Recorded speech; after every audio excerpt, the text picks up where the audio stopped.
ዛሬ ሌላ ለአእምሯችሁ የሚጠቅም ቻሌንጅ ይላችሁ መጥቻለሁ። አሁን ያላችሁበት ክፍል ወይም ደግሞ አንድ ክፍል ግቡና ለ20 ሰከንድ አካባቢያችሁ ያለውን ነገር በደንብ አተኩራችሁ ተመልከቱ።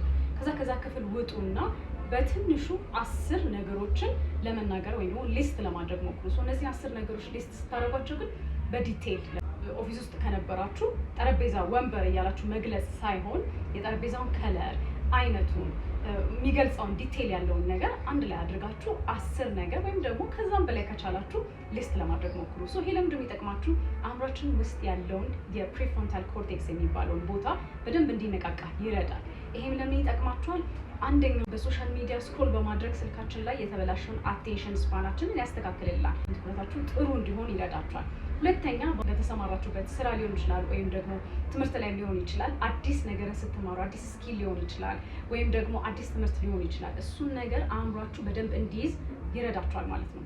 ሶስተኛው ደግሞ ወርኪንግ ሜሞሪያችሁን ያስተካክላል። ወርኪንግ ሜሞሪ ማለት ለአጭር ሰዓት ለምሳሌ የሆነ ስልክ አውጥታችሁ የሆነ ቁጥር ማስታወስ ሊሆን ይችላል፣ ከሜሞሪያችሁ ማምጣት ሊሆን ይችላል። ለአጭር ጊዜ የማስታወስ አቅማችሁን በጣም ጥሩ እንዲሆን ያደርግላችኋል። ሌላው ደግሞ አቴንሽን ትኩረትን በጣም ስንጨምር ውስጥ ቁጭ ብላችሁ በትኩረት ያያችሁትን ነገር ለማስታወስ ስትሞክሩ ያስታውሳችሁትን ነገር ሴቭ እንዲደረግ ወይ ደግሞ ለሎንግ ተርም እንዲቀመጥ ይረዳችኋል። ከዚህ ሁሉ ደግሞ በተጨማሪ የአእምሯችሁን እድገት ይሄ ኮግኒቲቭ አስተሳሰባችንን ጥሩ እንዲሆን ያደርግልናል።